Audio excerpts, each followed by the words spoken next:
Dios les bendiga una vez más. Bienvenido a nuestra plataforma, El Conocimiento que Libera, la Liberación te Restaura. Estamos aquí ahora ya con el resumen del libro de Reyes, de Primera de Reyes. Este contiene 2 libros, el 1 y el número 2. Estamos en Primera de Reyes.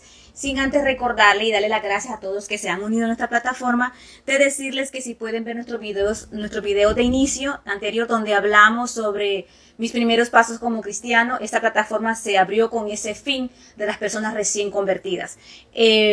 Hablamos sobre mis primeros pasos como cristiano, la diferencia entre un discípulo y un creyente. También hablamos sobre la introducción a la Biblia, donde hablamos sobre cuántos libros tiene la Biblia, donde por qué no se añadieron los otros libros que se llaman apócrifos. También se habla de la división de los libros de la Biblia, se habla cuántos capítulos tiene cada libro de la Biblia y cuántos versículos contiene cada libro de la Biblia. También nos enfocamos un poco en la historia de cómo tenemos la Biblia ahora en día en nuestras manos.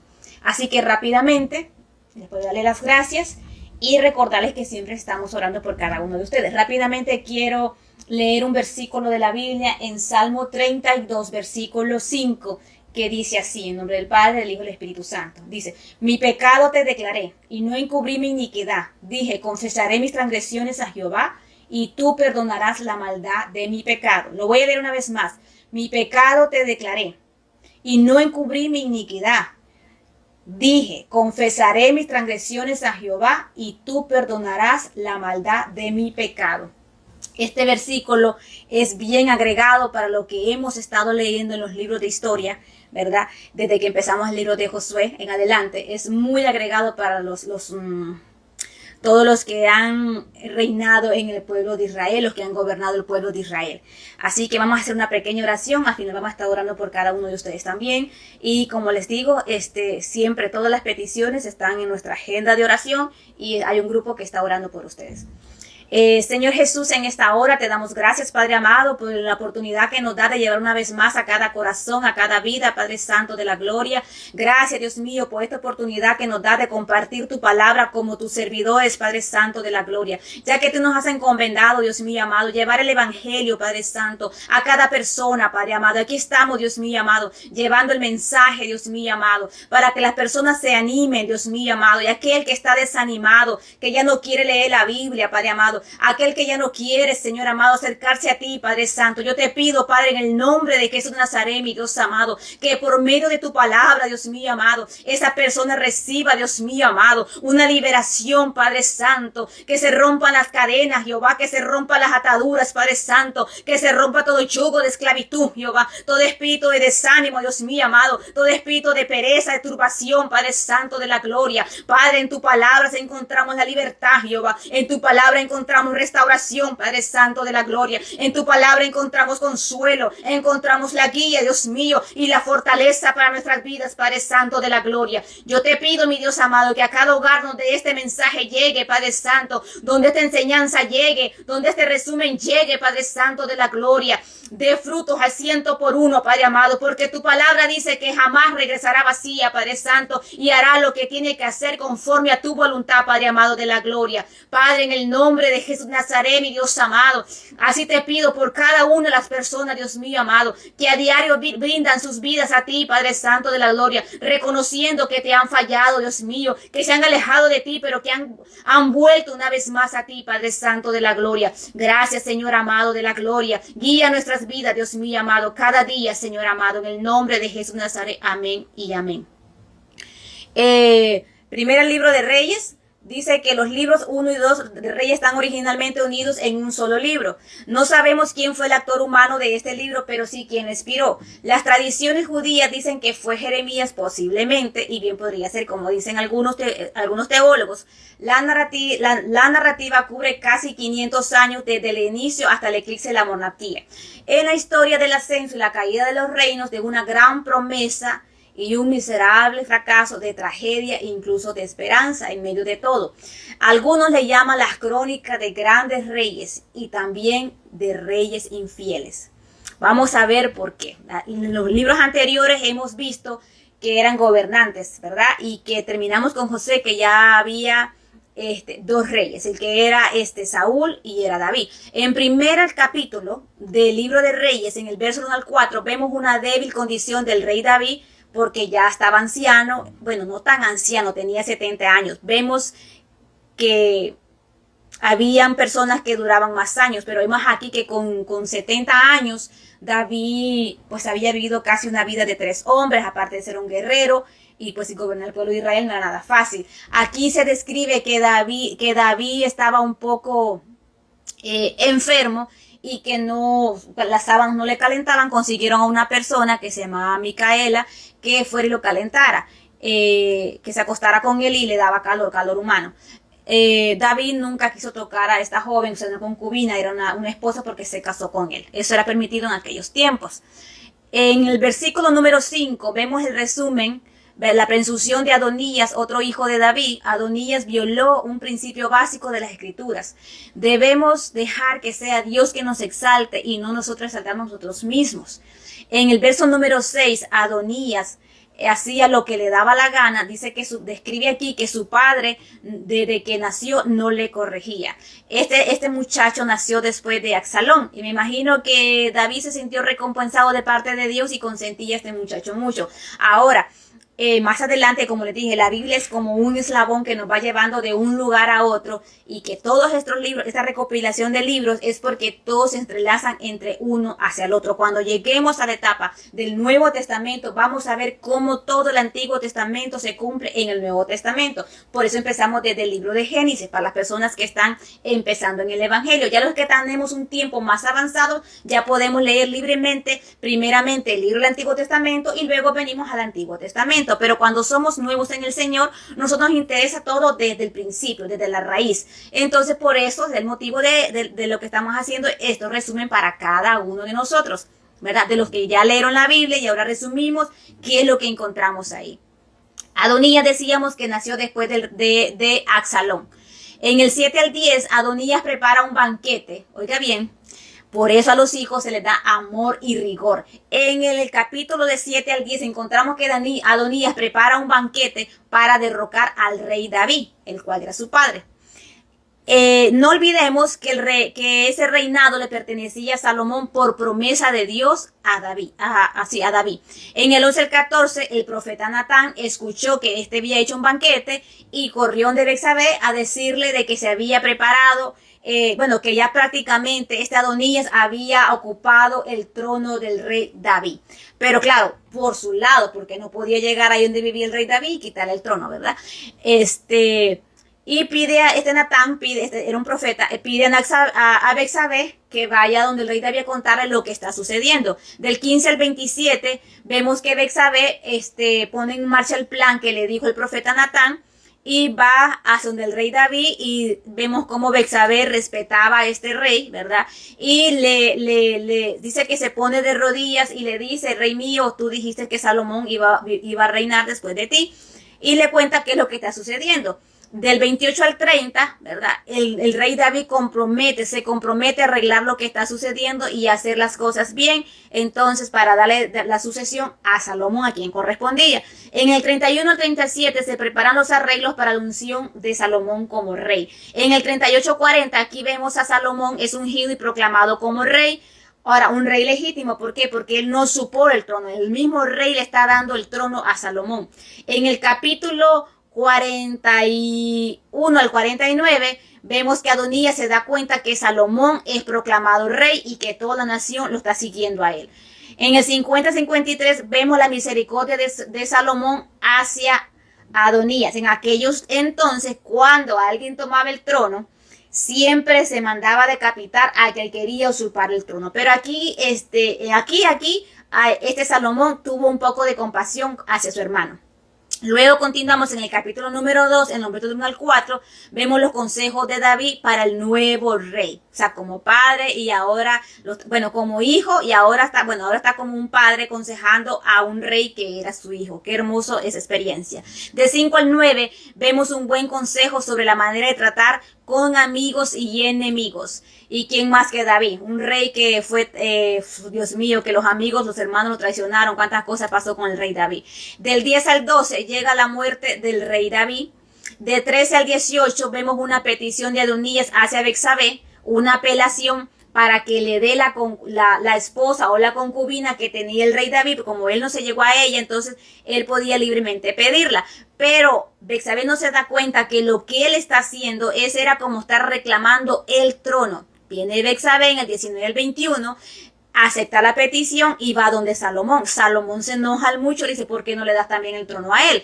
Del 22 al 25 vimos que Salomón tomó una decisión muy difícil y mandó a ejecutar a Adonías. Ya le había perdonado, pero este insistió en querer el trono. De 26 al 27, Salomón sigue poniendo orden en el reinado y ordena auxiliar al sacerdote Abiatar, que se había unido a Adonías. En el 28 al 35, tarde o temprano la justicia llega y vemos la ejecución de Joab. Creo que todos recuerdan quién era Joab, ¿verdad? Joab era el que caminaba con el rey David. Vemos aquí que había, ¿se acuerdan aquí que este Joab, allá en los libros anteriores que hemos leído, él había matado a Abner y a Amasa sin que David le diera orden de que fuera a hacerlo?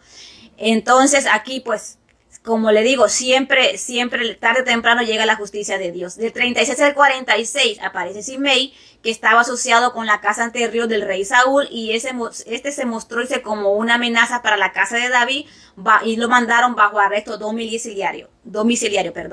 Vemos aquí que el reinado de Salomón fue confirmado de parte de Jehová y también que el pueblo lo aceptó. Acuérdense que muchas veces aparecían reyes o gobernadores y el pueblo no los aceptaba. En este capítulo demuestra que el trono de Salomón estaba seguro y llegaría en cualquier fecha sin necesidad que él tuviera que pelearlo. Lo que Dios te da, nadie te lo va a quitar. En el capítulo número 3, en el verso número 1, vemos la primera boda de Salomón con una princesa egipcia, cosa que más adelante podría traer consecuencias. Recordemos que el Señor liberó al pueblo de Israel de los egipcios, y también recordemos que el Señor les prohibió al pueblo de Israel casarse con mujeres que no fueran de su propio pueblo. Pero también recordemos que en ese tiempo también se hacían bodas políticas para mantener la armonía entre los reinos o entre los países.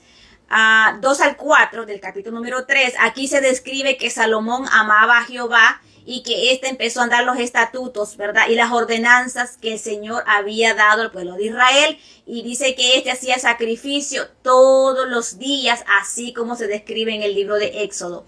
En el 5 al 9, Dios se revela a Salomón por medio de un sueño. La primera vez, Salomón demuestra reverencia a Jehová y esto le agrada a Dios, y le pregunta que qué es lo que él quiere. Y Salomón le contesta y le dice: quiero un corazón entendido para juzgar y discernir entre lo bueno y lo malo.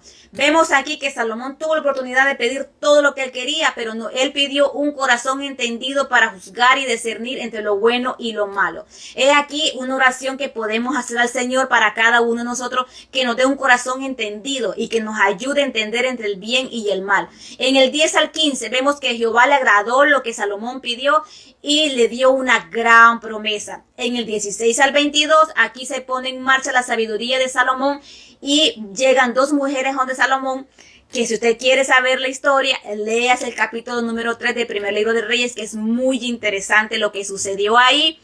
Y vemos ahí cómo Salomón pone en práctica la sabiduría y eso se extendió en todos los reinos. De 23 al 27 vemos la solución sabia de Salomón, de lo que le estaba comentando. En el 28, cuando ponemos la mirada en Dios, ¿verdad? Vemos aquí que cuando ponemos la mirada de Dios y decidimos guardar los mandamientos y los estatutos y ordenanzas que el Señor le había dado al pueblo, el Señor respalda su promesa y Dios siempre cumple lo que te promete. Claro, tienes que obedecer sus ordenanzas, sus estatutos y los decretos que él había dado. En el capítulo 4, entre el 1 al 6, vemos el gabinete de gobernadores del reinado de Salomón, que eran muchísimos. Desde el 7 al 19 vemos una descripción de los gobernadores de Salomón. Del 20 al 21, una época de paz y prosperidad. Vemos ahí el respaldo de Jehová. De 22 al 23 se describe la provisión diaria de Salomón, que era muchísima. Lea el capítulo número 4 y usted verá de todo lo que se entera ahí. Del 24 al 28 se describe la estabilidad política del reino de Salomón. De 29 al 31 aquí se describe que Dios le dio sabiduría, prudencia a Salomón, lo cual era famoso por la sabiduría que Dios le había dado. De 32 al 34 se describe que 3000 proverbios escribió este hombre y escribió 1005 cantares. Y dice que el conocimiento de él era muy amplio en ciencia y naturaleza. Y la naturaleza. En el capítulo 5 de Primera de Reyes, del verso del 1 al 6, encontramos los inicios de las promesas de David a Jehová que estaba a punto de cumplirse. ¿Se acuerdan cuando David estaba sentado en una silla en su casa que tenía y él pensó que que el arca estaba bajo una tienda y él quiso construir una casa y el Señor le dijo que no, que su hijo lo iba a hacer? Bueno, aquí vemos que eso está a punto de cumplirse. Vemos que Salomón envía un mensaje al rey de Tiro que se llama Irán. Este rey de Tiro era conocedor de David y lo quería muchísimo. Este Salomón le manda a pedir, ¿verdad? Dice que le manda a pedir cedro del Líbano, o sea, la mejor madera. Dice que en ese entonces eran legendarios por la excelencia de madera que era. Y esto significa que Salomón quería construir una buena casa para el arca de Jehová. Del 7 al 12 llega la respuesta del rey, de este rey a Salomón. De 13 al 14 vemos que el rey Salomón decretó una leva en todo Israel y la leva fue de 30,000 hombres, los cuales eran enviados al Líbano de 10,000 en 10,000, cada uno por turno, viniendo así a estar un mes en el Líbano y 2 meses en su casa, se turnaban. O sea, imagínense cuántas personas trabajaban allí, 30,000 hombres. Del 15 al 18 vemos que se pide más mano de obra porque no solamente era madera, también se usaría piedra para la construcción y dicen que eran piedras grandes y eran piedras costosas para los cimientos de la casa y también se pidieron piedras labradas. Sin duda alguna Salomón quería hacer una casa muy elegante y, o sea, la mejor calidad para Jehová. En el capítulo número 6 del 1 al 6 se relata, los versículos del 1 al 6 se relata dimensiones básicas del templo, se da todas las descripciones que este templo tenía. De 7 al 10 los detalles de la gran construcción del templo. Ahora usted fíjese en un detalle muy importante, la sabiduría que este hombre tenía. En ese tiempo no habían arquitectos, en ese tiempo no habían personas que elaboraban unos planos excelentes como hoy en día. Mire usted la sabiduría del Dios Todopoderoso. Por eso dice que la palabra del Señor, Él llama al más ignorante, al más menospreciado, y Dios le da sabiduría, le da entendimiento. Si usted dice, yo no puedo leer la Biblia, yo soy un novato, yo nunca fui a la escuela, créeme que si Dios ve en tu corazón que tienes el deseo de leer la palabra, de conocer su palabra, oye, si hoy en día se puede escuchar. Es más, Dios te puede dar la sabiduría y el entendimiento para que todo lo que tú escuches en la palabra, que tú escuches la palabra en audio, se te puede quedar en tu mente, en tu corazón. Muchas veces no podemos retener lo que estamos leyendo, pero el Señor permite que el Espíritu Santo nos ayude a recordar la palabra que hemos leído. Así que no hay excusa delante de Dios. Vemos aquí, si usted lee los detalles donde se dan los números, las dimensiones básicas de todo el templo, de cómo se hizo. Imagínense, en ese entonces no había un arquitecto, pero Dios le dio la sabiduría a este hombre para poder hacerlo. Del 11 al 13, Dios se revela una vez más la promesa de Dios a Salomón. O sea, Dios se le revela una vez más a Salomón y le dice, ¿verdad?, que si obedece los estatutos, los decretos y que guarda todos sus mandamientos, ¿verdad?, va a haber victoria para el pueblo, no solo para Salomón, sino que para el reinado de Salomón y todo el pueblo. Vemos aquí también otro ejemplo, que cuando la cabeza del hogar decide obedecer la palabra del Señor, no solamente él es bendecido todo su hogar, toda su familia. En el 14 al 38 vemos la terminación del templo y aquí se describe todo con lujos y detalles. Es hermosísimo leer esos detalles. Ahora nosotros somos el templo y morada del Espíritu Santo. Ya no tenemos que hacer una casa como esa para el Señor. Dice que nosotros somos el templo y morada del Espíritu Santo y Dios quiere habitar en nuestros corazones, en nuestras vidas. Ahora me pregunto, cómo está tu casa espiritual, cómo está tu vida espiritual, qué tú le estás dando al Señor. Cuando leemos la palabra, ese es el punto. O sea, el punto de hacer este resumen, el punto de esta palabra es que tú te empapes de ella y que tú digas, cómo yo tengo mi casa, cómo yo he construido la casa, yo como saludablemente, yo duermo saludablemente, yo tomo agua como debe de ser, yo estoy cuidando la casa del Señor porque dice que somos templo y morada del Espíritu Santo. Entonces tenemos que cuidar la casa del Señor. En el capítulo número 7, en el verso número 1, aquí encontramos que Salomón edifica su propia casa. Primero hizo la casa del Señor y después hizo la casa de él. Del versículo de 2 al 12 se describe el esplendor del palacio de Salomón, o sea que también fue hermosísimo. De 13 al 14, Salomón contrata a un tal Irán que se describe aquí que es mitad israelí y mitad gentil y era el mejor artesano de la localidad. Acordemos que siempre les he dicho que tomen nota cuando vamos leyendo que se mencionan los nombres de estos personajes, porque más adelante van a ser muy importantes para los otros estudios. Y cuando se menciona el nombre de un personaje es porque tiene peso en esa historia y va a tener peso a lo largo de la historia de la Biblia. Del 15 al 51, aquí se describe que Irán hace los utensilios necesarios para el templo, básicamente siguiendo el patrón de los utensilios del tabernáculo, sin duda alguna otra obra maestra. En el capítulo número 8, del verso del 1 al 2, vemos a todo Israel se reúne en Jerusalén para dar sacrificios al Señor. De 3 al 9 se menciona que el arca de pacto es colocada en el lugar santísimo, o sea que ya el templo está terminado, están llevando todo para ese lugar. Del 10 al 13 vemos cómo desciende la gloria de Jehová y llena el templo. Del 14 al 21 hay un gran discurso de Salomón en la dedicación del templo de Jehová.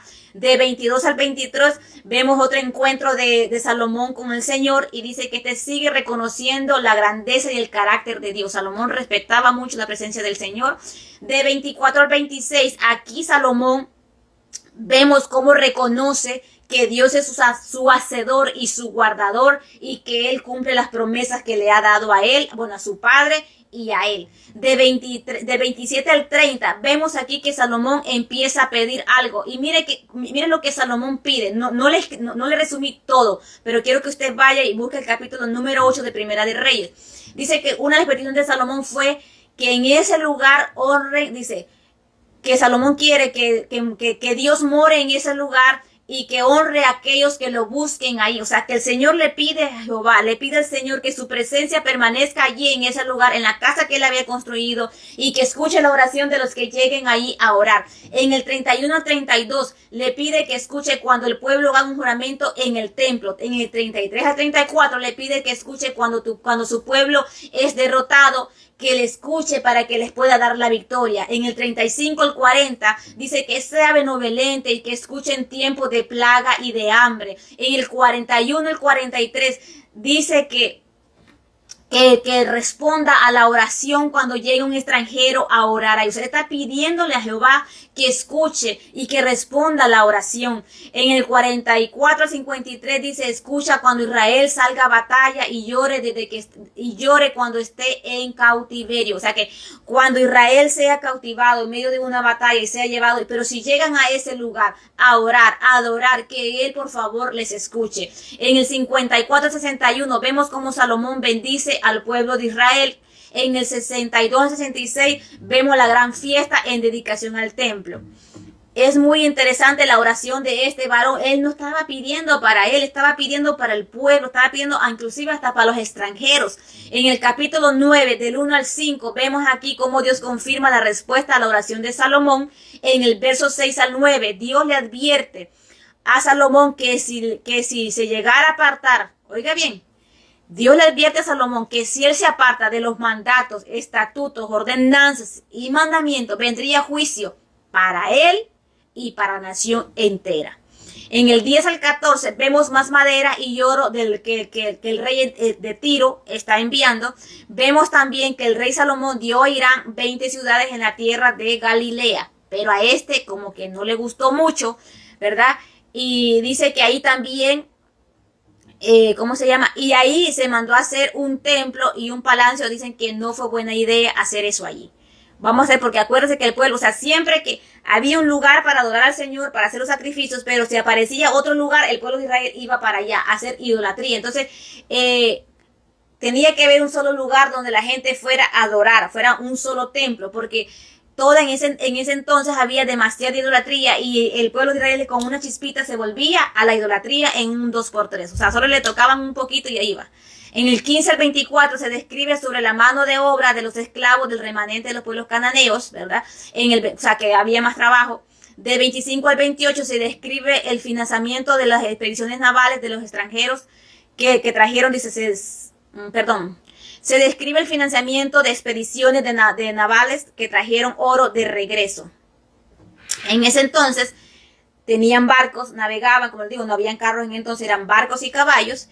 Y ellos conseguían oro. O sea, Salomón todo lo que construyó, lo construyó con oro. En ese entonces Salomón no usaba la plata, usaba solo el oro para hacer toda la construcción. En el capítulo 10 vemos algo muy interesante. Aparece una reina que se llama Saba. Llega a Jerusalén, dice, a escuchar la fama de Salomón. Del 2 al 5, la reina Saba queda cautivada por la sabiduría de Salomón. Del 6 al 9, la reina Saba alaba a Jehová, al Dios de Salomón. Del 10 al 13, vemos una descripción de un intercambio de obsequios. De 14 al 15 se menciona el ingreso anual de Salomón, que era bastante.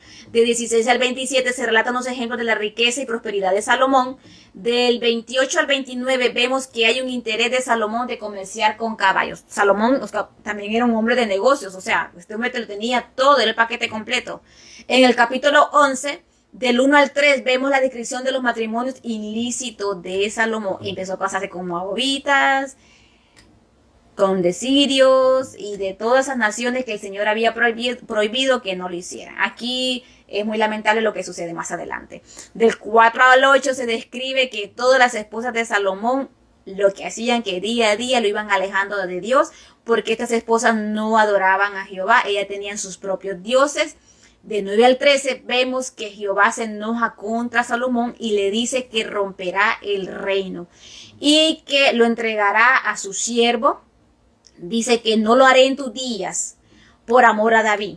Lo romperé de la mano de tu hijo. O sea que Dios automáticamente, pues ya prácticamente le está quitando el trono, aunque no se lo iba a dar, no, que hasta después de que él muriera. Dice que las manos de su hijo, el trono iba a ser quitado. Es muy lamentable para eso. Le va a quitar el trono y que nomás el hijo se iba a quedar nomás con una tribu. Por amor y por la promesa a David. En el 14 al 22 se describe Ada el edomita. No se nos dice específicamente cómo Ada fue una molestia o un adversario para Salomón, pero ahí aparece en la Biblia que salió para perjudicar a Salomón, como quien dice, para sacarle chispa a Salomón. Solamente se nos dice que regresó para molestar a Salomón con el permiso de Faraón. Vivía ya en Egipto, pero también era israelita. De 26 al 28, Jeroboam, el siervo de Salomón, se rebela contra él. Según las tradiciones judías y algunos teólogos describen que Jeroboam se levanta contra Salomón o se enoja con Salomón o se rebela porque él miraba que el pueblo pues tenía mucho trabajo y él pensaba que era demasiado, pues que la verdad que se veía como que había mucho trabajo forzado pues. De 29 al 36 se describe cómo el profeta Ahías habla con Jeroboam y Dios le prometió dividir a Israel y poner 10, oiga bien, de las 12 tribus bajo Jeroboam como un juicio por el pecado y la idolatría de Salomón. Pero Dios aún lo mantendría una tribu bajo la casa de David.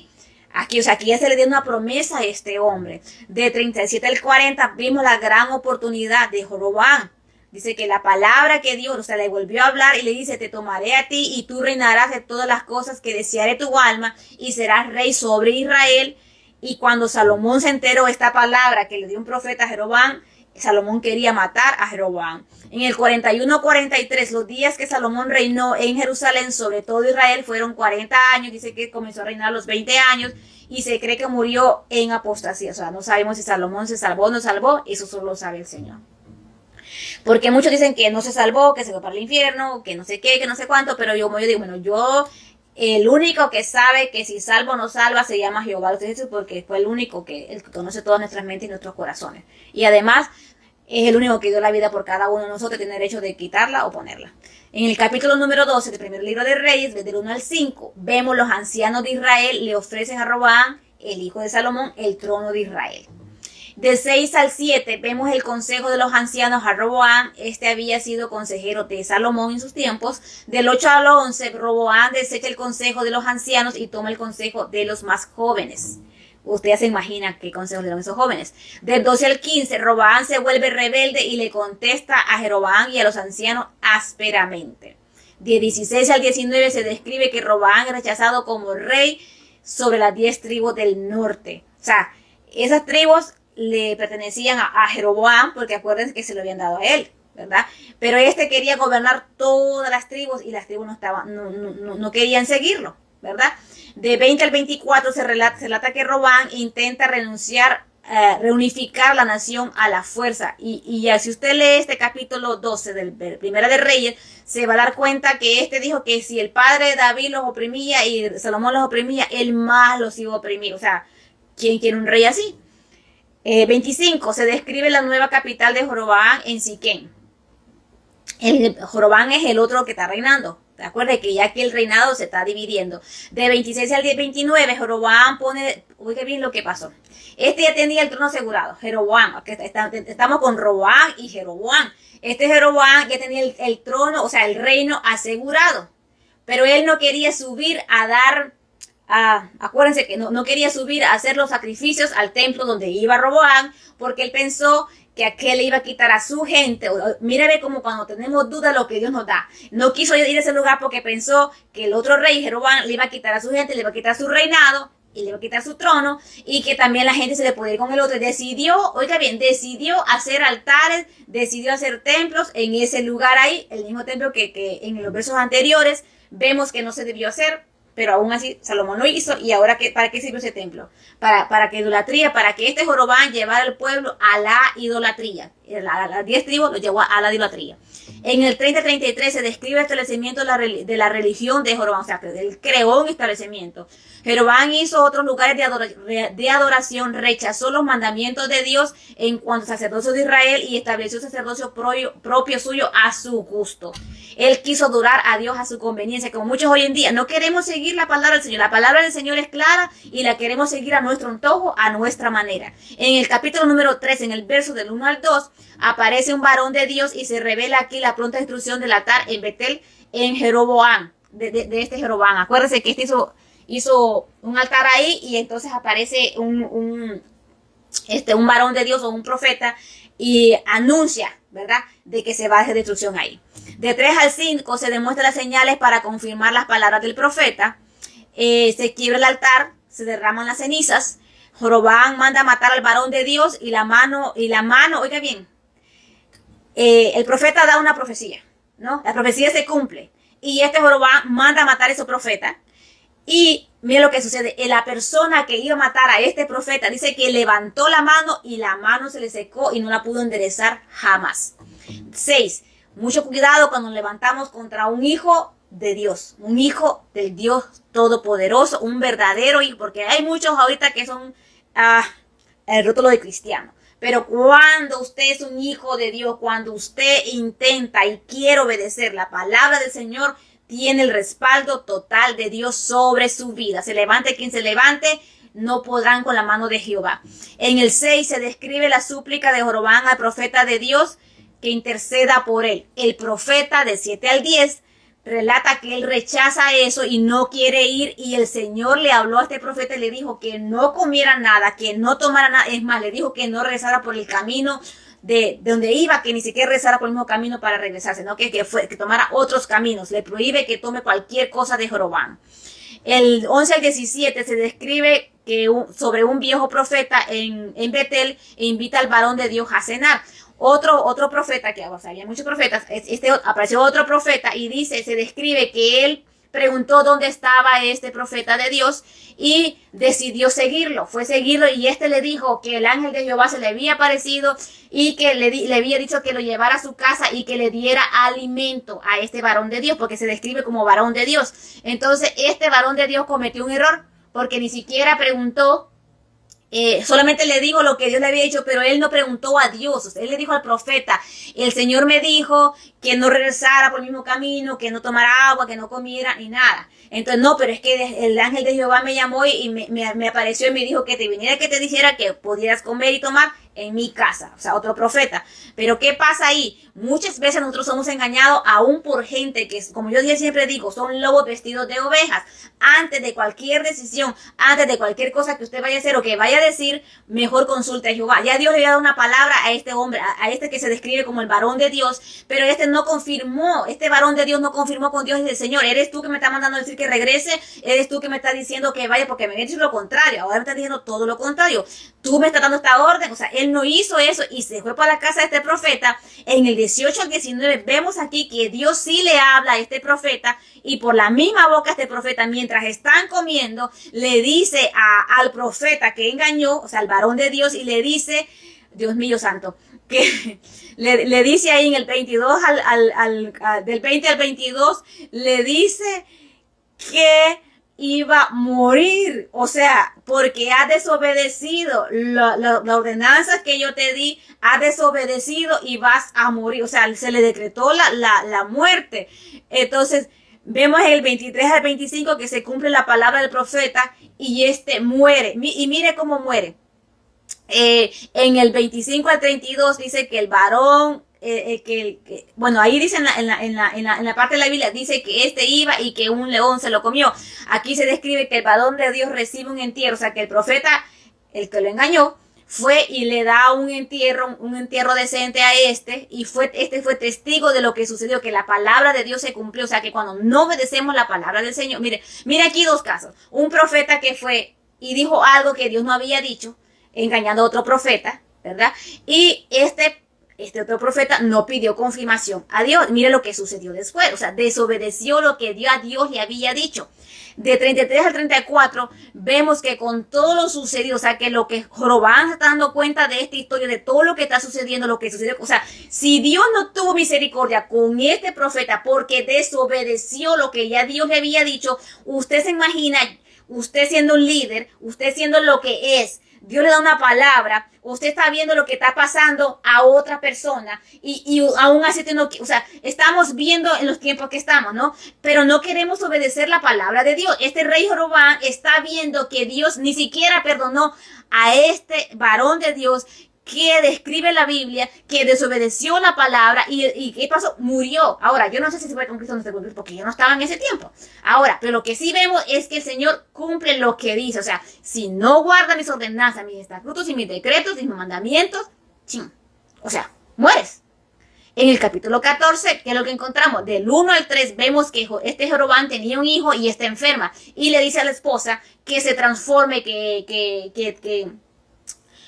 pues sí, que se transforme en otra persona o que se cubra y que vaya.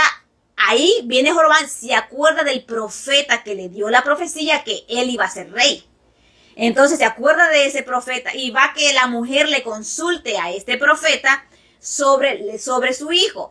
Esta mujer se va, vemos aquí en la escena del 4 al 6, en nuestros versos, vemos que la mujer de Jorobán llega al encuentro con este profeta que se llamaba Ahías. Este ya sabía todo lo que iba a suceder porque ya Dios le había hablado que la mujer de Jorobán iba a llegar y que iba con esto y esto. Y este ya tenía la respuesta a lo que, eso es, como le digo, cuando Dios está en el asunto, cuando Dios usa una persona, Dios mío, no hay nada que se le escape a Dios.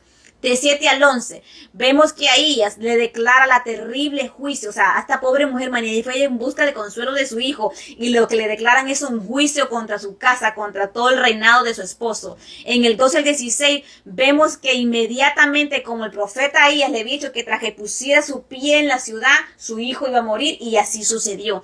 En el 17 al 18, vemos que el juicio fue cumplido al pie de la letra, como le dijo este profeta. En el 19 al 20, vemos la muerte de Jorobán y el resumen de su reinado. En el 21 al 24 vemos cómo va, o sea, vemos otro reinado. En el 21 al 24 vemos cómo va el otro reinado de Roboam, hijo de Salomón, el pecado de Judá que es provocado el celo de Dios. Recordemos, tenemos los dos reinados, ¿verdad? Estaba reinando Roboam por este lado y Roboam por otro lado. De aquí viene el escritor y ya mete otra vez la historia de Roboam, pues como que se quedó en un alto y se contó la historia de Roboam, ahora va de Roboam y ahora va la historia de Roboam.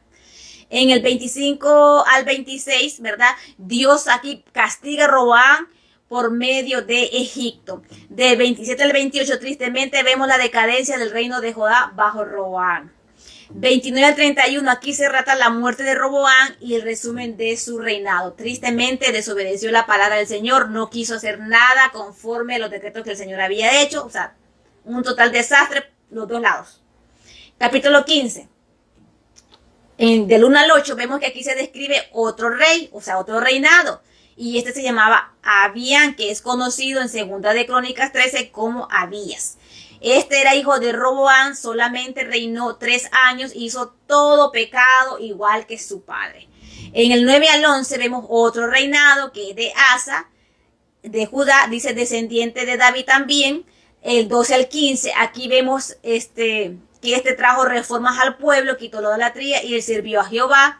16 al 24 vemos una estrategia de Asa para mantener la paz al pueblo, y es que compra el favor de Ben-Hadad, rey de Asiria, y este reinado también fue corto. Del 25 al 32 se relata el corto reinado de Nadab, otro rey, ¿verdad?, de Israel, que hizo lo malo delante de Jehová. En el 33-34 vemos otro reinado de Baasa, rey de Israel, que también hizo lo malo delante de Jehová. En el capítulo 16, en los versos del 1 al 4, vemos la reprensión del profeta, vemos la reprensión y la profecía de juicio contra Baasa, otro rey. Dice que los perros se lo comerían, algo parecido de la misma profecía a Jeroboam. De 5 al 7 se describe la muerte de Baasa. Del 8 al 14 se describe un reinado que solo duró 2 años, que es el reinado de Ela. Del 15 al 20 vemos otro reinado que solo duró 7 días, que es el de Zimri. De 29 al 34 vemos el reinado de Acab. Su reinado dice que este reinó un poco más, 22 años, y dice que, pero también hizo lo malo delante de los ojos de Dios. Dice que este fue peor todavía, este reinado, este rey. Notemos aquí en estos capítulos cuántos reyes fueron elegidos por Dios, y vemos cómo se alejaban de los propósitos de Dios, y que aún viendo las consecuencias de los reinados anteriores, a ellos no les importaba. Lo único que les importaba es tener el poder para poder gobernar y hacer lo que ellos les daba la gana con el pobre pueblo de Israel. En el capítulo 17, aquí nos encontramos con un gran profeta en medio de estos tiempos de caos que estaba el pueblo de Israel, y vemos que habla de Elías. Elías habla sobre el juicio que vendría sobre esta nación. Aquí ya está reinando un rey que se llama Acab. Aquí se describe un poco que dice Elías Tisbita, dice en ese momento crucial de la historia de Judá e Israel, el profeta apareció repentinamente, él se convirtió en la fuerza espiritual dominante en Israel durante estos días oscuros de apostasía. O sea que este Elías apareció cuando el pueblo de Israel estaba en apostasía, se seguían revolcándose en el pecado. Del 2 al 5 vemos la sequía, así como Elías dijo que no iba a haber lluvia, que Dios había mandado eso y que no iba a haber lluvia. Entonces vemos aquí que esto aparece, ¿verdad? Y que acá se enoja y manda queriendo matar a Elías. Viene el Señor, aparece y le dice a Elías que se vaya al arroyo de Kirek, ¿verdad?, para su seguridad. Dios siempre guarda los suyos. En el verso 6, aquí se relata, los cuervos le traían comida. Dice que le traían pan y carne por la mañana y por la tarde. Algunas personas piensan de que cuervos en algunos países nosotros le llamamos de esos pájaros que se comen los animales, que son unos negros, que se comen los animales muertos. En otros países no sé cómo le llamarán a estos pájaros, pero los cuervos para nosotros son unos animales que vuelan. Pero en algunos teólogos y según algunas historias piensan que los cuervos eran como unos personajes que vestían de negro, y que ellos eran los que eran extranjeros porque pasaban por ahí, no estaba Elías, y que le daban comida, según ellos. Pero aquí se que eran unos cuervos que le traían comida. Algunos piensan que eran peregrinos. En el verso 7 vemos que pasaron unos días y Elías vio que el arroyo se secó y que la profecía está cumplida. No habían lluvias, no habían arroyos ni ríos en ese entonces. O sea, ya me imagino que acá está súper desesperado. Del 8 al 9, aquí Dios llama a Elías que se vaya a Serepta, y ahí preparó una viuda para que lo alimente. Cuando en el verso número 10 al 11, llega Elías, ve a la viuda recogiendo leña en el monte, en los llanos, y le dice que tiene hambre y que lo alimente. O sea, así bien conchudo, pues, que tiene hambre y que lo alimente. O sea, el pueblo bien obediente a la palabra del Señor. Llegó allá, y entonces viene del 10 al 11, vemos que ¿cómo se llama? Que la viuda, ¿verdad?, le contesta y le dice que ella solo tiene poca comida para él y su hijo. En el 12 ella le describe qué es lo que ella tiene para comer ella y su hijo, o sea que para no morirse de hambre era poquito que tenía ya. De 13 al 14 vemos la palabra de Elías para la viuda y lo que le dice, cómo Dios usa la boca de Elías y le dice que la harina de la tinaja no escaseará ni el aceite de la vasija disminuirá hasta el día que Jehová haga llover sobre la tierra. El 15 al 16 vemos en ella la obediencia y la confianza en la palabra de Jehová. Vemos la gracia de Dios que no faltó alimento en ese hogar. De 17 al 18 se prepara un escenario para un gran milagro en la vida de esta mujer, para ver la mano poderosa tanto para la mujer como para este hombre Elías, para este profeta Elías. De 19 al 20, en el 17 al 18, vemos este escenario que es que el hijo de la viuda muere, ¿verdad? Y ella se lo lleva a Elías. En el 19 al 20 vemos que Elías ora por el niño muerto. De 21 al 24, y es bueno que que lea este capítulo 17, de qué manera Elías hizo esta oración, ¿verdad? Y qué fue lo que él hizo. De 21 al 24 vemos el gran milagro y el hijo es levantado de entre los muertos. Dice que Elías se extendió sobre el niño 3 veces y clamó a Jehová. Y dijo, Jehová, Dios mío, te ruego que hagas volver el alma de este niño en él. Y el niño resucitó. Es lo que como siempre les vengo diciendo, pongamos atención cuando se describen ciertos detalles, porque más adelante en el Nuevo Testamento estos detalles se van entrelazando. Por ejemplo, aquí, ¿cuántas veces se tendió Elías sobre este niño? 3 días. 3 veces, ¿verdad? Y clamó a Jehová y el niño resucitó. ¿Cuántos días estuvo Jesús en el sepulcro? 3 días. Pero eso lo vamos a ver más adelante, esos detallitos. En el capítulo 18, en los versos del 1 al 2, Jehová llama otra vez a Elías y le dice que regrese para que vaya a hablar con el rey Acab. Este rey Acab pues ya lo andaba buscando y andaba también buscando para matarlo, pero también andaba buscando donde poder encontrar agua, ¿verdad? Y alimento. En el 3 al 14 vemos que Elías se encuentra con Abdías, el mayordomo del rey Acab, mientras siguen buscando los arroyos, ¿verdad? Y comida para los caballos, ¿verdad? Elías aparece a Abdías y le dice que realice un encuentro de Acab con él. En el 15 al 16, Abdías tiene sus dudas de decirle al rey que ya encontró a Elías, porque todas las veces que Abdías le decía a Acab que ya había visto a Elías, bueno, y otras veces le decía que no lo había encontrado, pero todas las veces que él le decía a Acab que ya lo había encontrado, Elías se desaparecía porque le dice que el Espíritu del Señor se llevaba a Elías del lugar donde estaba. O sea, en un abrir de ojos, Elías ya no estaba en eso. Imagínense en esos tiempos cómo se movía la gloria de Dios en esos entonces. Y viene y le dice, o sea, Señor mío, o sea, ¿por qué me mandas a mí a decirle, a llamar al rey acá que tú te quieres encontrar con él? Tú quieres que me mate, porque si llega aquí y no te encuentra me va a matar. Yo he sido una persona temerosa del Señor, le dice este hombre, y le dice ahí que él guardó a 100 profetas que esta Jezabel, la esposa de Acab, había querido matar y sé que los alimentaba. De 17 al 19 vemos a Elías y Acab, o sea, se encuentran y es un intercambio de acusaciones. Y Acab busca sobre la turba y le dice que él es el culpable de lo que está pasando en Israel. O sea, que ni siquiera es Acab por la apostasía que está haciendo. O sea, el juicio vino porque estaban en apostasía. Pero a él no le importa eso. Él acusa es a Elías, que Elías es el culpable de lo que está pasando. En el 20-21, aquí pasó algo muy espectacular y Elías decide levantar el altar que era de Jehová, ¿verdad? Y le pide al pueblo que ya no claudiquen en dos pensamientos, sino que se decidan servir a Jehová de una sola vez. En el 22 al 24, aquí Elías propone una prueba entre el Dios de él y el Dios de Baal.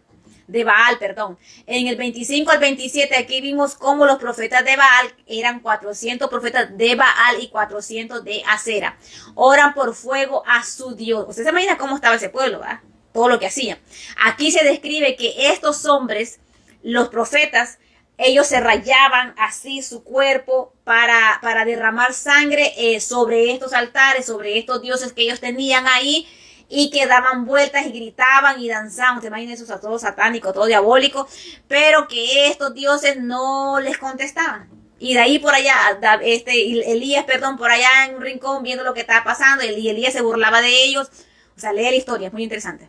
28 al 29, vemos a los profetas de Baal trabajar arduamente en sus oraciones y sacrificios, pero no pasaba nada. En el 35 vemos a Elías prepara su altar. O sea, Elías ya se va acercando, llegó la hora de Elías y ahora Elías prepara su altar. Recoge 12 piedras, ¿verdad? Para el altar que representa las 12 tribus de Israel. Y él, recordemos que en cada oración estos hombres decían: Dios de Abraham, Dios de Isaac y Dios de Jacob, ¿verdad? Y reclamaban la promesa que se les había dado a estos varones. En el 36 al 37 vemos la poderosa oración de Elías. En el 38 al 40 vemos la respuesta de Jehová, que viene con fuego y consume hasta el agua del suelo. Sin antes mencionar que cuando Elías preparó, ¿verdad? Porque se mataba un güey, tenía su rendimiento, cómo era que se hacía eso, y Elías pidió que le echaran agua, o sea, que le echaran agua al altar de él. Y dice que el fuego de Jehová fue tan grande que consumió hasta el agua del suelo. Elías pide matar a estos profetas, que en total eran 950, dice que fueron desgollados. O sea, en aquel entonces no se andaba jugando con aquel que se levantaba contra Jehová. 41 al 44, 41 al 44, vemos a Elías que ora por la lluvia y Dios le responde. En el 45-46 sucede algo muy interesante, que si lográramos leer los escritos originales, yo creo que sería algo súper maravilloso.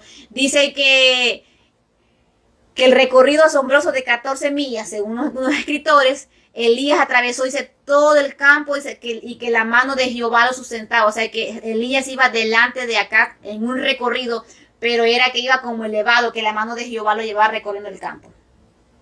En el capítulo 19, en el verso del 1 al 3, vemos que el rey Acab corre contra su esposa, o su mujer Jezabel, lo que Elías había hecho. Esta se enoja y manda una amenaza en contra de Elías, y Elías sale huyendo. O sea, después de ver la gloria de Jehová, este hombre sale huyendo. ¿Cuántas veces nosotros hemos visto la gloria de Jehová en nuestra vida? Y cuando llega una prueba no queremos esconder, nos metemos a la cueva y algunos no quieren servir. Porque una cosa es cuando estás en la cueva, en meditar, en pedirle a Dios. Otra cosa es que tú salgas huyendo de la iglesia, porque desde que empecé a orar, desde que empecé a leer la Biblia, desde que empecé a portarme bien con el Señor, todo me va mal. No, es cuando más debes de seguir. Y vemos aquí a Elías que se va huyendo.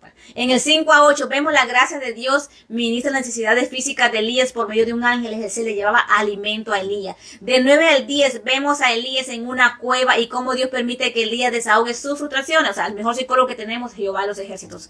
Del 11 al 12 vemos cómo Dios se muestra a Elías en un viento apacible.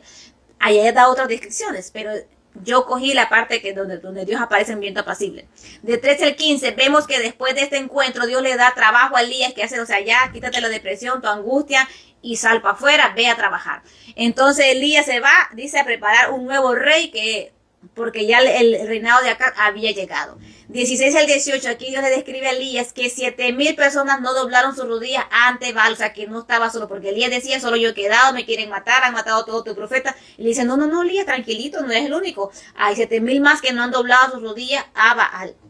19 al 21, vemos un compañero para Elías, y aquí vemos el llamamiento de Eliseo. La historia se pone más interesante. En el capítulo 20, en el verso del 1 al 6, vemos la demanda de Ben-Hadad, rey de Asiria. Entrega la plata, el oro, y que le entreguen las mujeres y los hijos más hermosos que tiene, habrá paz. Vienen de 7 al 9, vemos aquí que el rey acá aconseja. De 10 al 12, el rey Ben-Hadad amenaza y alista sus ejércitos. Aquí le dice que así me hagan los dioses, dice, y aún me añadan, dice, el mismo juramento que hizo Jezabel en contra similar a Elías. Eso vemos en Primera de Reyes 19:2, o sea, lo que acabamos de leer ahorita. En el 13 al 15 aparece el profeta, dice que aparece un profeta que le promete la victoria. Este profeta sin nombre no parece ser Elías ni Eliseo. Era uno de los 7,000 que no doblaron, que no doblaron rodillas pues, al Baal. 16 al 21, vemos la gracia de Dios y le da la victoria a Israel. Recordemos que ya Acab está llegando al final de su reinado por todo lo que había hecho. Recordemos todo lo que Acab venía haciendo. Además, ¿con quién estaba casado? O sea, Israel estaba bajo una apostasía increíble. ¿Y con quién estaba casado el rey? Con una Jezabel, una profetisa, una mujer que mataba a los profetas. Dios tenía todo el derecho de dejarlos solos, ¿verdad? Por todo lo que estaban haciendo, pero Dios en su gracia y misericordia les brinda ayuda. En el 22 vemos una vez más, el profeta aconseja la preparación que viene otra guerra, o sea que acá no se va a ir haciendo más. En el 26 al 28 vemos la gracia de Dios y los ejércitos, la gracia de Dios, y vemos que Dios les promete la victoria. De 29, imagínense, ya para salir, Dios está mostrando la gracia sobre este rey. En el 29 al 30, Dios les da una segunda victoria al pueblo de Israel contra los sirios. De 31 al 34, acá pacta con el enemigo. O sea, Dios le está dando la victoria y este hombre pacta con el enemigo. Usted puede creer lo que está sucediendo. O sea, es increíble. 35 al 38, un profeta se prepara para confrontar al rey por lo que está haciendo. De 39 al 40, vemos a otro profeta, le da una lección objetiva. Este parece ser un profeta diferente a lo que he mencionado anteriormente en este capítulo. También vemos aquí una reprensión de Dios para el rey acá. O sea, Dios le está dando la oportunidad a este rey. O sea, imagínense, ya está para salir. Ya Dios le dijo en el capítulo 19, ya Dios le dice a Elías que vaya preparando otro rey porque acá ya iba de salida. Pero ¿qué sucedió con este aquí? No, o sea, Dios le da la victoria, imagínate, le está dando la victoria y el rey lo que hace es pactar con el enemigo. En el capítulo 21, ¿qué encontramos aquí? En el verso del 1 al 3 encontramos que el rey Acab quiere comprar las tierras de Naboc y este se rehúsa a renunciar a sus tierras. En aquel entonces no se podían vender las tierras, se podían empeñar o regalar, pero o sea, era una herencia que tenía que permanecer con su tribu y este las quiere comprar. Vemos aquí que en 4 al 7 el rey Acab no le gusta y va a quejarse con Jezabel, su mujer. En el 8 al 14 vemos que la Jezabel prepara un plan, toma el anillo del rey y escribe una carta y escribe a los ancianos principales y que, o sea, creando una carta falsa, ¿verdad? Vemos aquí bueno, prácticamente cómo los demonios se juntan, ¿verdad? Y qué es lo que sucede aquí en el 15 al 16. Ya aparece que Naboc es muerto y que el rey Acab tomó posesión de las tierras. Imagínense lo que hizo esta mujer. En el 17 al 24 no tarda mucho la respuesta de Dios y es que ante Dios nada queda oculto y vemos acá que viene un juicio sobre este hombre por boca de Elías. Ya se le había anunciado a Elías lo que iba a suceder, pero ahora viene Elías, le habla directamente a este hombre diciéndole que viene juicio para su reinado. De 25 al 26 se relata la gran maldad de Acab. O sea, ahí se describe todo lo que este hombre había hecho. De 27 al 29, Acab se humilla a Dios y dice que Acab pide perdón y se humilla a Dios y mire que Dios tiene misericordia sobre él. O sea, una vez más vemos la gracia del Señor. En el capítulo 22 que encontramos aquí.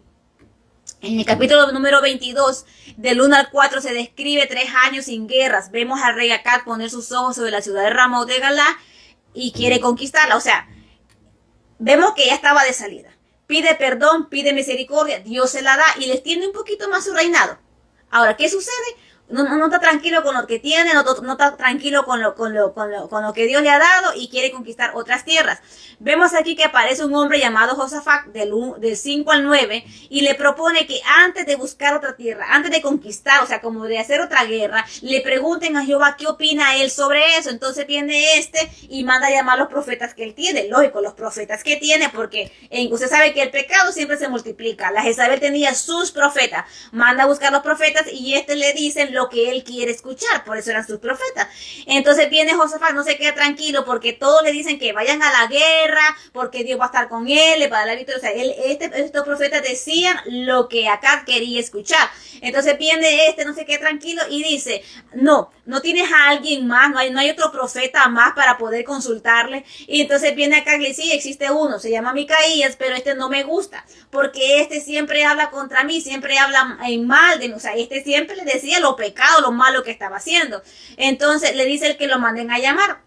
Y cuando mandan a llamar a Micaías y mientras va en el camino este muchacho, el mandadero le dice que cuando llegue allá que por favor hable a favor de lo que los otros profetas habían dicho, porque todos estaban hablando en bien hacia la guerra, que le decían al rey que fuera, entonces que él también hiciera lo mismo. Entonces Micaías dijo, no, yo voy a decir lo que Dios ponga en mi boca. Bueno, llega Micaías y empieza a hablar y en el 10 al 12 vemos aquí que el rey hasta lo interrumpe. ¿verdad? ¿Cómo lo interrumpe? Porque todo lo que ellos, los falsos profetas decían era para agradar al rey. En el 13 al 16 vemos que este Micaías no anduvo con cosas y él dijo todo lo contrario, así como Dios lo había dicho.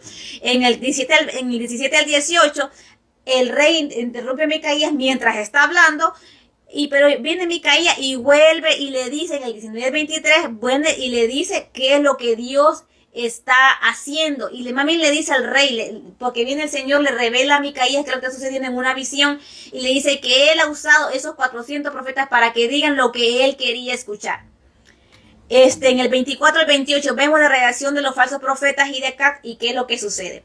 Se levantan contra Micaías y lo meten preso. Y le dice que no lo saquen mientras él no regrese de la guerra, porque es mentira lo que Micaías había dicho. Micaías dijo que no fueran a la guerra porque no tendrían la victoria. ¿Y qué sucede? Este no le gustó y lo mandó meter preso y le dijo que no le dieran de comer hasta que él regresara de la guerra. Y vamos a ver qué sucede más adelante. En el 29-30, este rey, Acat, se cambiaron papeles contra Josafat y le dijo que Josafat se vistiera como él de rey y él se iba a vestir como Josafat. En el 31-36 vemos que para de Dios nadie se esconde. ¿Y qué sucede? El rey Acat muere en la batalla así como fue descrito y fue devorado por los animales. 37 al 40 vemos que la palabra de Dios en cuanto a Acat es cumplida y Josafat toma el trono. 41 al 50 se relata un resumen del reinado de Josafat.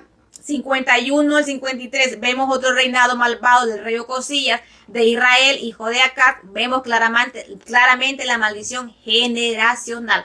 O sea que ni Josafat ni Ocosías pudieron reinar mucho tiempo, porque vemos aquí que, cayeron en maldición. Aquí donde vemos que la maldición generacional se cumple. Bueno, no la cortamos, pero ahora existe. Recuerden que en aquello entonces se hacían muchos sacrificios para poder perdonar de pecados, pero ahora hubo un solo sacrificio que podemos llegar al Padre, pedir perdón y somos perdonados. ¿Qué es lo que encontramos aquí en Primera de Reyes? Vemos la división de Israel, que hasta hoy vemos que todos los líderes vemos la división de Israel y vemos también que todos los líderes fueron elegidos por Dios bajo la promesa de sus antepasados, ¿verdad? Y también al que Dios quería escoger, como Jorobán. También vemos que todos fueron libres de buscar de Dios o dejar de buscar de Dios. También vemos que todos pagaron las consecuencias de sus acciones. Si no guardaban los estatutos, las ordenanzas, los decretos y los mandamientos, pagaban las consecuencias. También vemos aquí que todo aquel que pecaba y se arrepentía y pedía perdón, Dios le mostraba misericordia hacia él, lo vimos con acá, lo hemos visto con todos los reyes que han pasado y que han pedido perdón al Señor. Nunca estamos solos y es normal sentir miedo a veces, aún después de ver la gloria de Dios. Eso lo vimos en el ejemplo de Elías, que vamos también que existe la maldición generacional, lo que estaba hablando hace un momento en el capítulo 22. Que tanto en el Antiguo Testamento como en el Nuevo Testamento son entrelazados uno hacia el otro. Vemos aquí que mucha gente también dice que los estatutos, las ordenanzas y los decretos y los mandamientos solo fueron para los antepasados.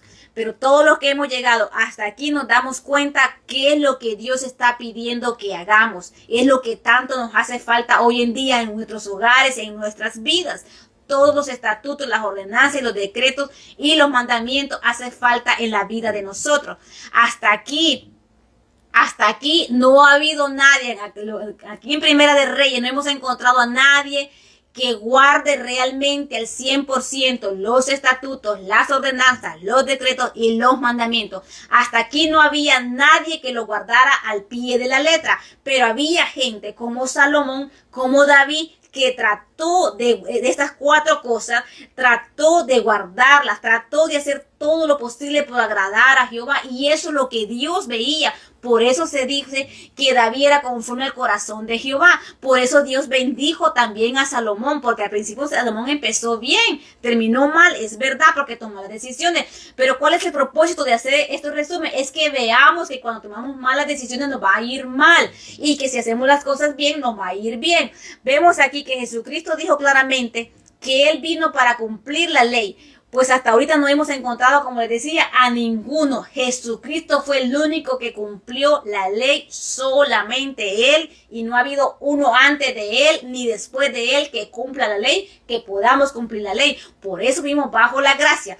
Si nosotros intentamos, tratamos de poder poner en práctica algo de lo que se encuentra en los estatutos, en las ordenanzas, los decretos y los mandamientos, sabemos que no los podemos cumplir al pie de la letra, porque esta carne de nosotros, como dijo el apóstol Pablo, miserable de mí, ¿quién podrá librarme de este cuerpo de muerte? Porque queriendo yo hacer el bien no lo hago, sino que hago el mal que está en mí. Entonces, por eso estamos bajo la gracia y por eso el Señor encierra, mira cómo se encierra todas estas cosas, ¿verdad? Todo cómo se encierra en los estatutos, las ordenanzas, los decretos, los mandamientos, porque, mire, los estatutos, las ordenanzas, los decretos, los mandamientos abarcan varios capítulos de la Biblia, todo lo que Dios le pide, ¿verdad? Pero vemos aquí que se encierra, mire cómo se encierra.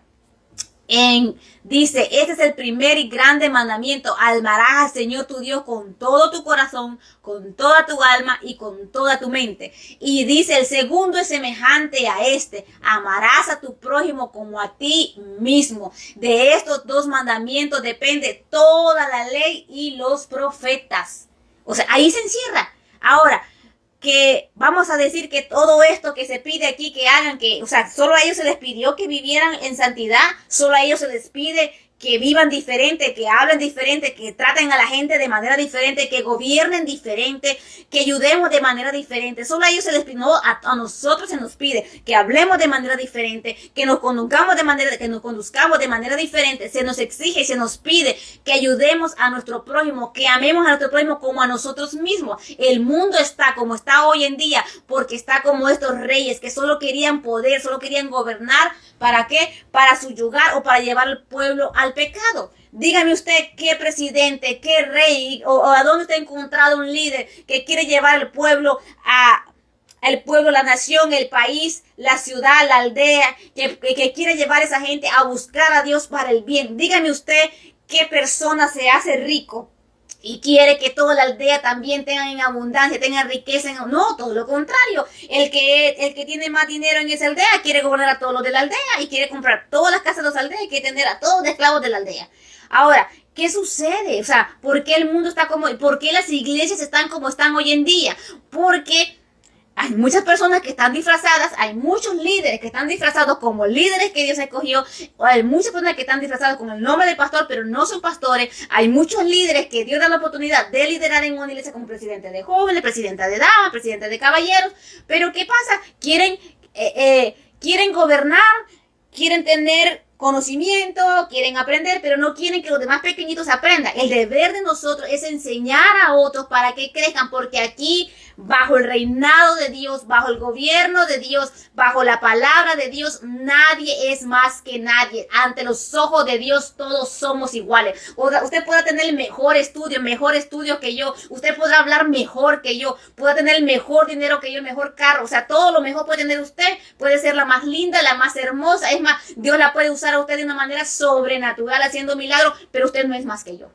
Todos somos iguales ante los ojos del Señor. Que Dios use a uno de una manera y use a otro de otra manera, eso le pertenece solo a Dios. Somos un solo cuerpo en Cristo Jesús. Cuando estemos liderando, cuando estemos al frente, cuando Dios ponga gente a nuestro alrededor, tratemos de amar a nuestro prójimo, tratemos de amar a nuestros semejantes, tratemos de ayudar a los que están a nuestro alrededor. Si solo tenemos una tortilla para comer, si solo tenemos un vaso de agua, compartamos el poquito de agua con otra persona. Ayudémonos unos a otros. Si vemos que alguien no tiene hogar, echémosle la mano.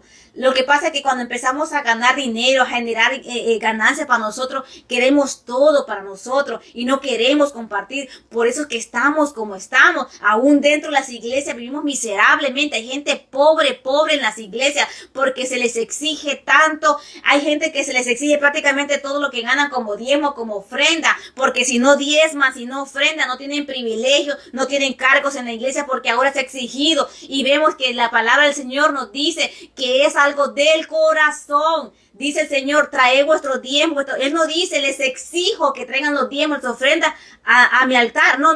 Él lo que dice que lo probemos en eso, que probemos saber cómo va. Pero Dios quiere de corazón. Dios no quiere que tú lleves un diezmo a la iglesia. Ya me metí en lío con esto. Dios no quiere que llevemos el diezmo a la iglesia por obligación, porque se me impone. Dios quiere que sea voluntario. Dios quiere que llevemos la ofrenda, que llevemos las primicias a la iglesia, al templo. ¿Para quiénes eran los diezmos? ¿Para quiénes eran las ofrendas? ¿Para quién era todo aquello que se llevaba? Dice que era para los levitas, era para los que servían en el templo, era para todos ellos. Y es verdad que las ofrendas se le debe dar. Dice que se le debe dar una ofrenda a los que están sirviendo en el templo, como quienes, como los músicos, como los que predican, como el pastor, su familia. O sea, eso no es pecado, porque ahí la Biblia lo describe, ahí la Biblia lo dice. ¿Qué es lo que es pecado? Exigir a las personas que tienen que dar algo cuando la Biblia no lo está exigiendo, porque aún la ofrenda es voluntaria. La gente tiene que dar conforme nazca en su corazón dar, y así va a ser bendecido. No es que yo doy 1,000 y Dios me va a dar 1,000 a mí. ¿Y a dónde están esos 1,000? ¿A dónde están esos 10,000? No es así.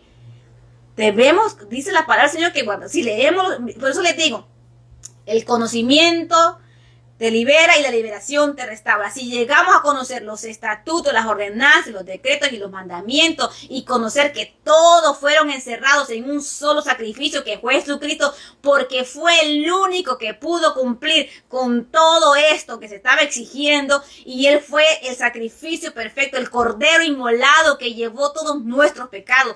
¿Quiénes son las personas hoy en día? ¿Por qué nos dejamos gobernar de esa manera? Debemos leer la palabra, yo estoy de acuerdo en diezmar, yo estoy de acuerdo en ofrendar, pero es algo voluntario. Doy gracias al pastor que no me exige que si no diezmo no tengo privilegio, que si yo no diezmo no tengo un cargo en la iglesia, que si yo diezmo no puedo tener no puedo tener un liderazgo, que no puedo tener un privilegio en la iglesia. ¿Qué es eso? No estamos en esos tiempos. Yo sé que con esto que estoy diciendo de último, yo sé que voy a meter en problemas con muchas iglesias, pero déjeme decirle, amado pastor, todo es voluntario. Aún aceptar a Jesucristo es voluntario, no es obligatorio. Aquí lo dice la palabra del Señor. Yo bendigo a aquellos pastores, yo bendigo a aquellos líderes que realmente predican la palabra del Señor, y a aquellos que están asalariados, que están por amor al dinero, porque hay de todo. Si usted lee lo que le llama la Biblia, cómo Dios le llama a esas personas que están por amor al dinero, que le están robando al pueblo, cómo Dios le describe. Más adelante lo vamos a ver ahí,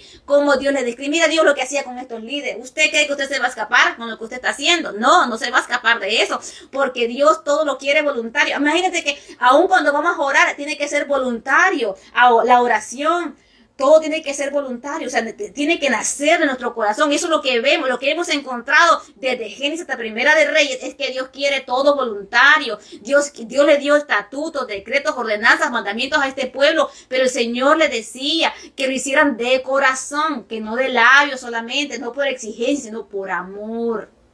Porque por amor Cristo se entregó a nosotros. Si Dios le ha dado un cargo, si Dios le ha dado el privilegio de tener un grupito que usted pueda pastorear, que usted pueda liderar, ame ese grupito, enséñele, para que ellos también sean pastores, para que también sean líderes. O sea, enseñemos a nuestras iglesias, enseñemos a nuestros hermanos, enseñemos a la gente que está a nuestro alrededor, enseñemos lo poquito que tenemos. Y si Dios va a usar más a esta persona en la palabra, si Dios la levanta mejor que mi, gloria al Señor. Que si esta persona era una prostituta, era una adúltera, era una fornicaria, era un ladrón, un pandillero, quien sea, y que de repente el Señor lo levante, lo restaure y lo empiece a usar con milagros, con prodigios, con cosas naturales, y yo que paso orando, ayunando, vigilando, yo paso metida en la palabra del Señor, a mí Dios no me usa de esa manera. Pues gloria a Dios, Dios me quiere aquí sentadita, mire, con mi computadora, con mi Biblia y con mis libros, estudiando su palabra, para que yo pueda, compartirla con cada uno de ustedes, y donde quiera que yo vaya, no solamente en redes sociales, donde quiera que Dios me lleve, compartir su palabra, con cualquiera que hable por teléfono, compartir su palabra, donde quiera que yo vaya a visitar, compartir su palabra, y no solamente hablando nomás, no solamente que me voy y me llevo la Biblia y que gloria a Dios, aleluya, soy cristiana. No, Dios también me pide que comparta su palabra. ¿Cómo? Con mi testimonio, con mi forma de ser, con mi forma de actuar, mi forma de vestir. Todo tiene mucho que ver.